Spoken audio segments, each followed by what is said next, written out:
नमस्कार, माय माउली हिंदी समाचार में आपका स्वागत है और मैं शेख इस्माइल। आज बेला मंडल में जिला अधिकारी राजश्री शाह का दौरा सांगड़ी भेदोड़ा गांव में हुआ। जिला कलेक्टर ने पैनगंगा बाढ़ से हुए नुकसान का जायजा लिया और किसानों को दिलासा दिया।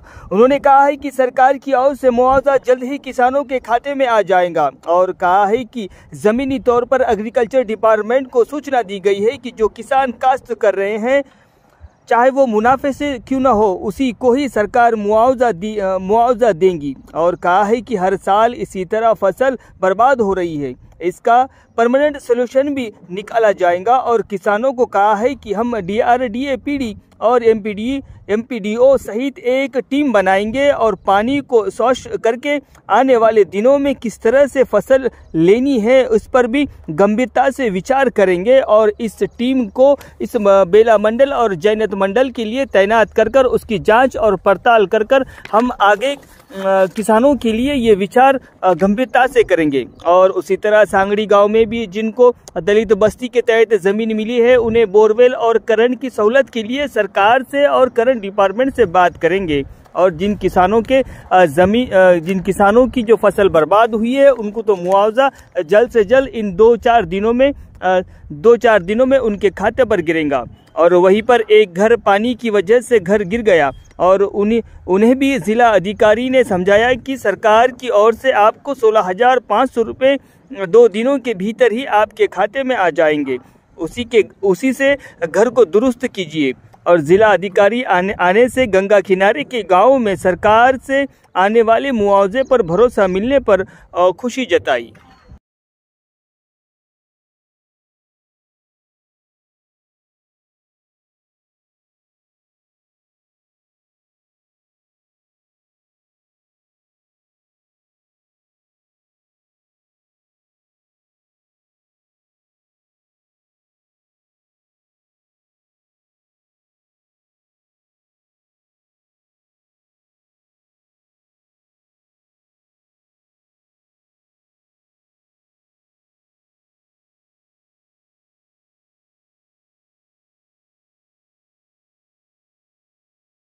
బాగా అయిపోయింది అది.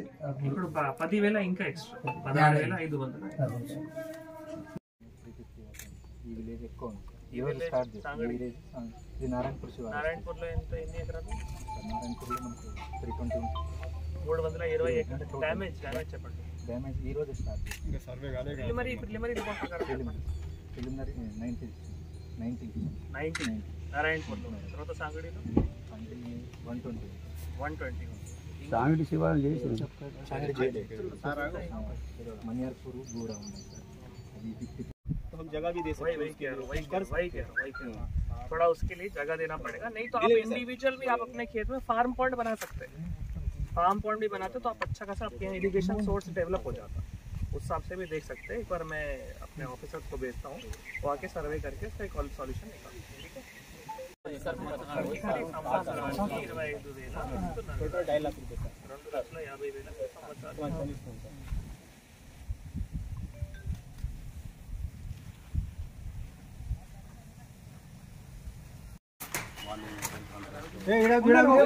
ఉండండి. 6,000 ట్రీట్ అవ్వాలి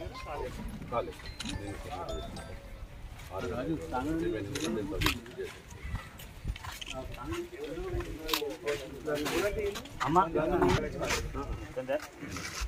ఈరోజు బేలా మండల్లో కొన్ని గ్రామాల్లో ఏవైతే మొన్న 30 ఆగస్ట్ నుంచి 7 సెప్టెంబర్ 8 సెప్టెంబర్ వరకు ఏవైతే భారీ వర్షం పడ్డాయో, దాంట్లో ఇక్కడ ఈ బేలా మండల్లో కూడా కొన్ని గ్రామాల్లో ఈ పెనగంగా బ్యాక్ వాటర్ వల్ల కొన్ని రైతుల దగ్గర వాళ్ళ పొలాల్లో ఈ వాటర్ స్టాగ్నేషన్ వల్ల అక్కడ పంటలు నాశనం కూడా అయింది. వీటికి సంబంధించిన ప్రభుత్వం నుంచి ఆదేశాల మేరకు వీటికి వ్యవసాయ అధికారులు అది సర్వే చేయడం జరుగుతుంది. వారి అకౌంట్ డీటెయిల్స్ ఎవరైతే బేసికల్గా కల్టివేటర్ ఉన్నారో, ఎవరైతే వ్యవసాయం చేస్తున్నారో, పొలం చేస్తున్నారో, వారి అకౌంట్ డీటెయిల్స్, ఆధార్ డీటెయిల్స్ తీసుకొని ప్రభుత్వంకి 12వ తారీఖు లోపల సబ్మిట్ చేయడం జరుగుతుంది. వీళ్ళకి మళ్ళీ 1 ఎకరా చొప్పున 10,000 రూపాయలు వాళ్ళ అకౌంట్లో కూడా జమ అవుతాయి. అది ప్రభుత్వం నుంచి ఆదేశాలు ఉన్నాయి. సిమిలర్గా దీంతో పాటు ఎక్కడైనా ఇల్లు డ్యామేజ్, సో అది కచ్చా హౌస్ కావచ్చు, పక్కా హౌస్ కావచ్చు, మొత్తం డ్యామేజ్ కావచ్చు, కొంత శాతం డ్యామేజ్ కావచ్చు. వీటికి సంబంధించిన కూడా ఈ టైం పీరియడ్ అంటే 31 ఆగస్ట్ నుంచి 8 సెప్టెంబర్ లోపల ఏవైతే డ్యామేజ్ అయినాయో వీటి వివరాలు కూడా మనం అక్కడ MROs వాళ్ళు ట్రెజరీలో కూడా డీటెయిల్స్ సబ్మిట్ చేయడం జరుగుతుంది. వారి అకౌంట్లో కూడా DBT మేనర్లో వారి అకౌంట్లోనే ఎవరైతే బాధితులు ఉన్నారో వారి అకౌంట్లోనే 16,500 రూపాయలు కూడా ఈ వారంలో కూడా వారి అకౌంట్లో కూడా జమ అవుతున్నాయి. నిన్ననే మాకు జియో కూడా రావడం జరిగింది. దీంతోపాటు ఈరోజు ఇక్కడ రైతులు పర్మనెంట్ సొల్యూషన్ గురించి కూడా మాకు అడుగుతున్నారు. సో వీటికి సంబంధించిన ఒక పర్మనెంట్ సొల్యూషన్ అంటే వారు వేరే ఈ పంట కోసం కూడా వెళ్ళాల్సిన వారి కోరుతున్నాము. అంటే ఆయిల్ పామ్ కానీ ఆయిల్ పామ్తో పాటు ఇంటర్ క్రాపింగ్ కూడా చేస్తే అది బాగుంటుంది. కానీ దానికి కొద్దిగా ఇరిగేషన్ సోర్స్ కానీ అట్లా కరెంట్ సౌకర్యం కూడా అవసరం ఉంటాయి. సో మాకు ఉపాధి హామీలో ఒకటి ఫార్మ్ పాండ్ కానీ లేదు ఈ వాగులో మధ్యలో చెక్ డ్యామ్ కానీ అట్లా మినీ పర్కులేషన్ ట్యాంక్ కానీ కూడా చేయడానికి వీలు ఉంటుంది. వాటికి ఒక్కసారి బేలా మండల్లో పైలట్ ప్రాజెక్ట్గా చేసుకొని ఎక్కడ ఈ పొలాల్లో సమస్య ఉంటున్నాయో మన ఉపాధి హామీ అధికారి DRDO గారు MPD గారు వారి ఒక టీం ఫామ్ చేసి సర్వే చేసుకొని మళ్ళీ వర్షం అయిన తర్వాతనే వాళ్ళకి శాంక్షన్ ఇస్తే మనం నెక్స్ట్ వర్షాకాలం లోపల అది పైలట్గా కొన్ని చోట్ల చేయడానికి ప్రయత్నం చేస్తాం. దీనివల్ల కూడా చాలా వరకు నెక్స్ట్ వర్షాకాలంలో వారికి ఇబ్బంది రాకుండా మళ్ళీ ఎక్కడైనా ఈ మళ్ళీ నీళ్ళు ఆగకుండా వారికి సౌలత్ ఉంటాయి కాబట్టి అది కూడా తప్పకుండా చేస్తాం. Thank you.